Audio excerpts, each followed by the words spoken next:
Thank you, Kim, and thanks to everyone that's taken a little bit of time out of their daily schedules to be with us all today, and welcome everyone to the 2016 Ontario Association of Certified Engineering Technicians and Technologists, AGM, and conference right here in Hamilton. I want to first off bring greetings from Premier Kathleen Wynne and the Government of Ontario. Obviously, your professions and our professions work together a lot in order to build the province of Ontario to the sort of place that we're all so proud to live in.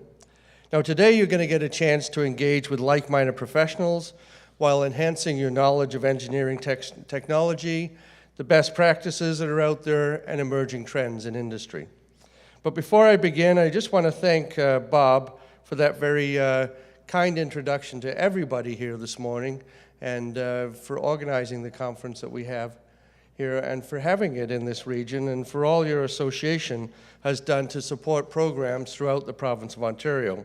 It really is an honor and it's a privilege to be able to speak with you here today.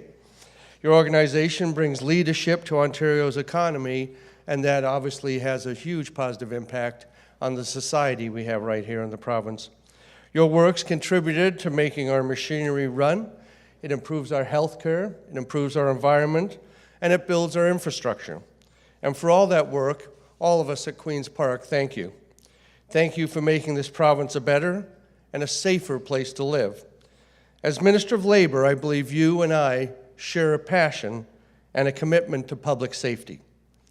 For many of you, I think in this room, whether you're talking about product design, testing, product development, systems development, or quality control, when you do your jobs well, it contributes to safety in the province of Ontario. Now, somebody came into my office shortly after I became the Minister of Labour and said, wouldn't it be nice if it didn't matter what audience you were speaking to, if you'd mention health and safety just a little bit? And I said, yes, I'll try and do that. And I've tried to keep that promise. And he said, it doesn't matter if you're talking to a group of environmentalists or a group of lawyers or educators or the Chamber of Commerce, if you just mention health and safety. So I found when I did that, some audiences' eyes would glaze over a little bit, and you got the sense they're thinking, well, that's health and safety, that's not about me. What's he talking about that for? I'm a banker, or I'm a lawyer, or I do something in an office. This can't possibly impact on me. But I found when I talked to them in terms of being a parent or a grandparent or a big brother or a big sister, and asked them to think about the first day that their son or daughter or their grandson or granddaughter came home from a job interview that they just won.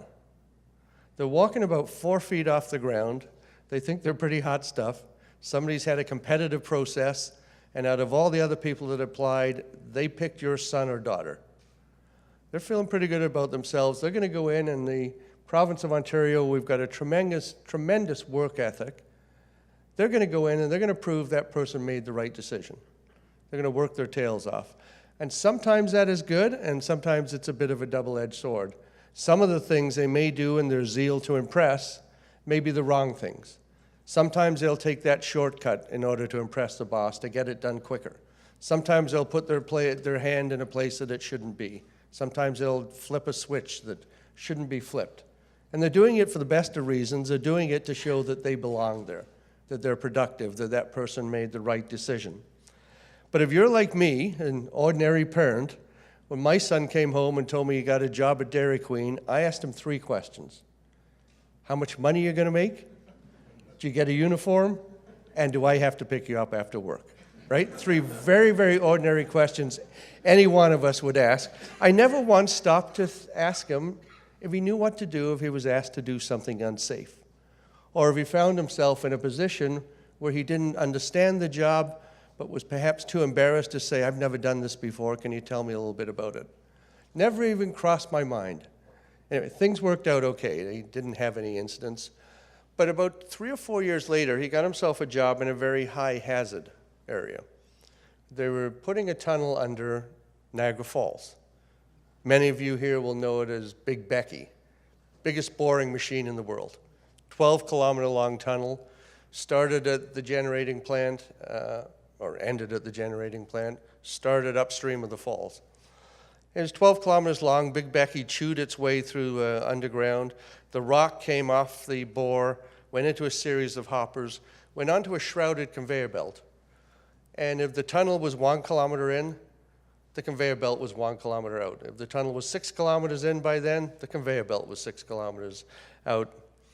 So before my son went in, this time I'd got a little bit of a hang of what was happening out there in industry, and maybe I was a better parent, I'm not sure, but I certainly had a little bit more knowledge. And I said to him, Nigel, don't be stupid. I said, you're going down to a really dangerous place. You got some people down there that really know what they're doing. If you're asked to do something or you don't understand, or you're doing something and you don't quite understand it, or you see something you don't understand, just go and talk to somebody. Those guys have been doing this job for ages. So they put him with an electrician. And to further tell you about this, what happens is the rock went onto the conveyor belt, went out the end of the tunnel, whether it was 1 kilometer or 6 kilometers long, went up about 125 feet in the air, went over the Niagara River, and then got dropped on the island in the middle of the river. So the rock went up 125 feet over and down. Well, they put my son with an electrician who was repairing the conveyor belt. And my son was supposed to be his eyes and ears. And the electrician really told him, I don't need you, really told him to get lost. So instead of getting lost, my son claims he heard my voice in the back of his head saying, Nigel, don't do anything stupid. And instead of getting lost, what he did is he just went around the corner and he stood there. And he said he wasn't there for 30 seconds till he heard grunting and groaning and tools falling. What had happened is the electrician had fallen into the hopper. He'd gone through the hopper, he was on the shrouded belt, and he was on for about a 6-kilometer ride out the end of the tunnel to get taken 125 feet in the air and dropped on the island in the middle of the river. For all intents and purposes, there were 2 people that knew he was on the belt. There was he himself, who was in no shape to do anything about it, and it was obviously in a dark, shrouded conveyor belt. You can't do anything about it. There was no way to stop the belt. The other person was my son. So my son came out, stopped the belt. There's a little pull cord. You stop the belt. They got the man out. He was injured quite badly. They fired him. They gave my son a $75 gift certificate to Best Buy for doing this. But it did have a happy ending. The man did recover from his injuries. He did get his job back. And as it turned out, he wasn't just an electrician. He actually owns a bar and restaurant in Niagara Falls. And my son has free drinks and food for the rest of his life. So that's a long way of saying, if you're not going to do it for the right reasons, there may be some ulterior motives that might encourage you to do it. But it also speaks to those very short conversations. You do really interesting jobs that young people respect.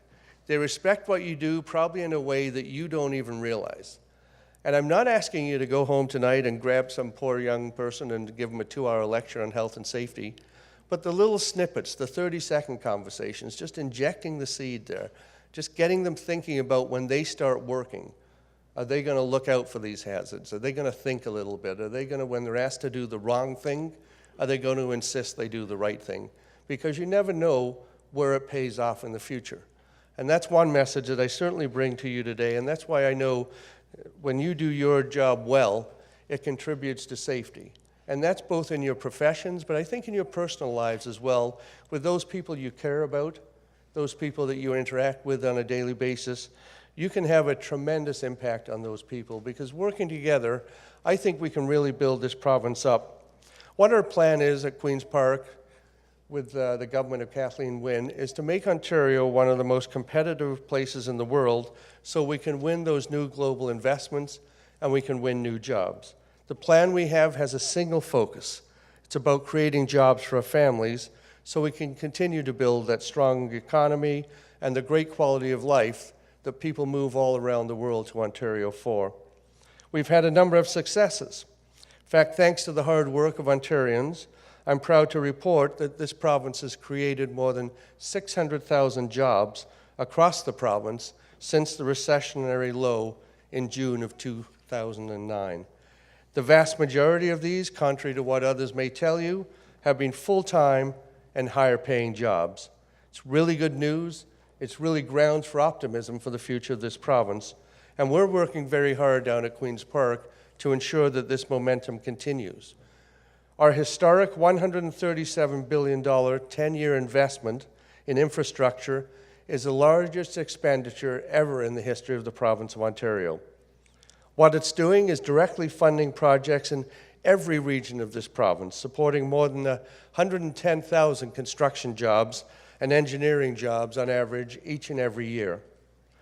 Our plan, you will know this, I think many of you, includes moving Ontario forward. $31.5 billion plan investing in public transit, in transportation, and other priority infrastructure projects throughout the province. We're putting $11 billion to improve the conditions of our world-class schools. And we're investing $12 billion in our healthcare system through our hospitals. These record investments we're making in building roads and transit and schools and hospitals create jobs today, but they sustain jobs for the future as well. It's strengthening our province. It's improving the quality of life we already enjoy in this province. But at the same time, we're working very hard to ensure our infrastructure is going to withstand the challenges of climate change. There's no question that renewing Ontario's infrastructure is an immense undertaking, but I believe we've established a very solid track record of comprehensive infrastructure renewal. That means we're not just creating those jobs in the short term, but we're enhancing our economic productivity over the long term, and that's good news. But there's one challenge I think that demands our attention and our shared resolve to overcome it. And what I'm talking about is productivity. In spite of our considerable efforts to make Ontario more competitive as an economy, we're coming up short on productivity. And it's not because we're not working hard enough, because we are. Productivity isn't about working longer hours at the office, the factory, or the job site. Productivity is really about businesses being able to make the right kinds of investments so that our people can maximize their time on the job more efficiently.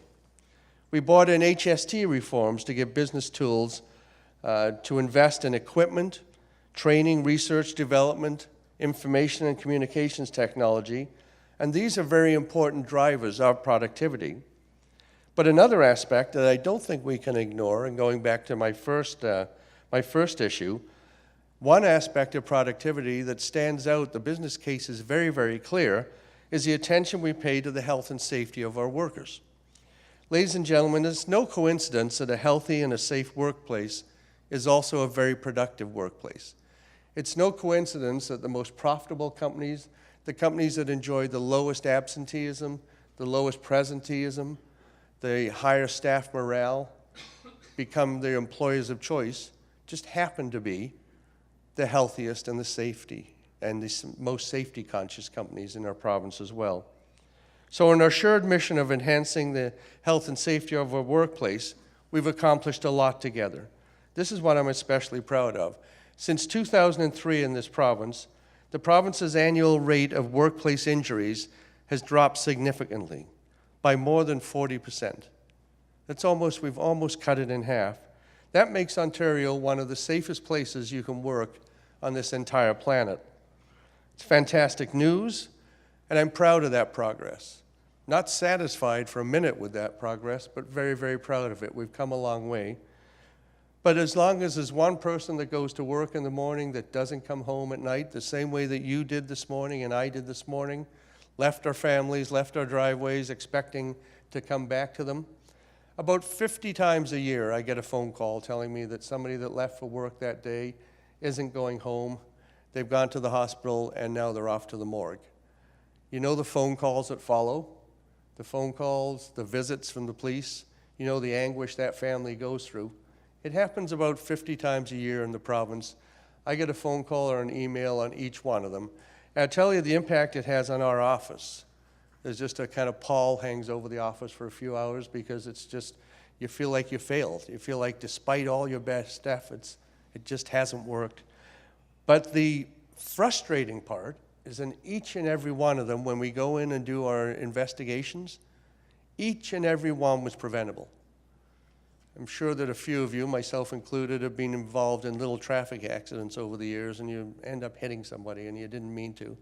And you just want those 10 seconds back. You just think, God, if I had those 10 seconds back, I wouldn't do that. I would have done something else. It's exactly the same thing when it comes to health and safety investigations.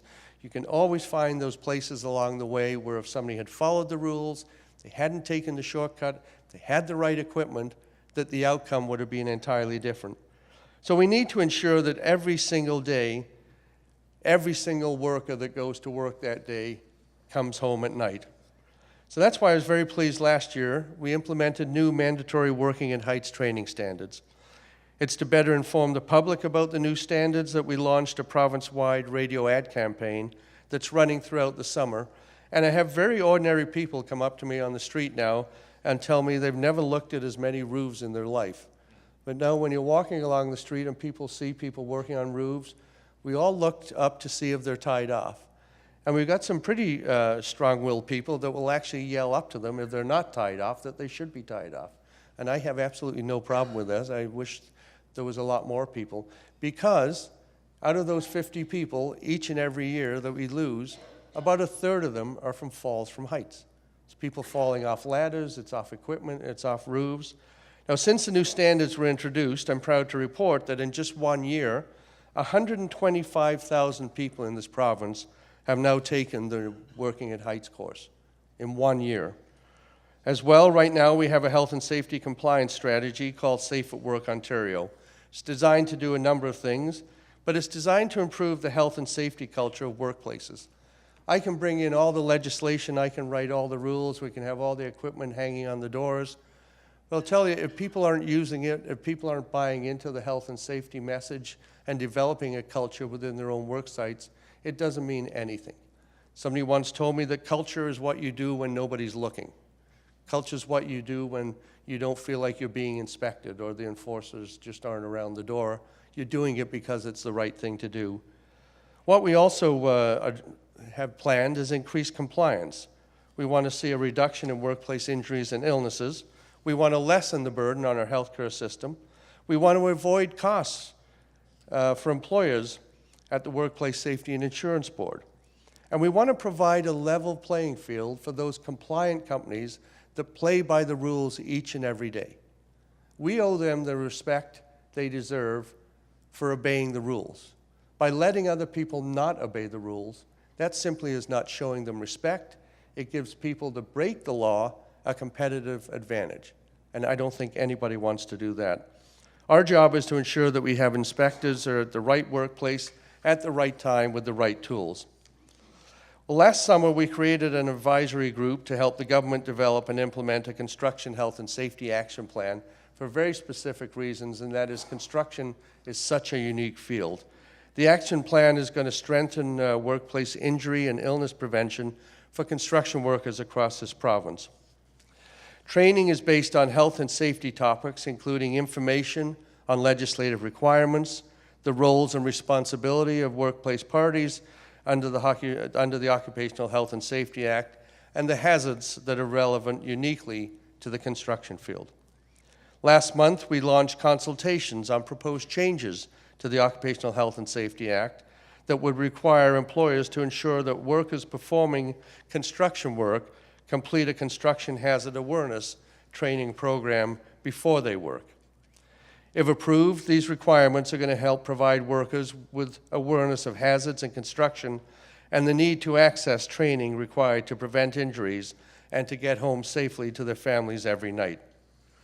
Finally, we have other plans that we're bringing forward as well that really run the gamut of industry in the province of Ontario. We're going to complete the action plan we have on the falls from heights.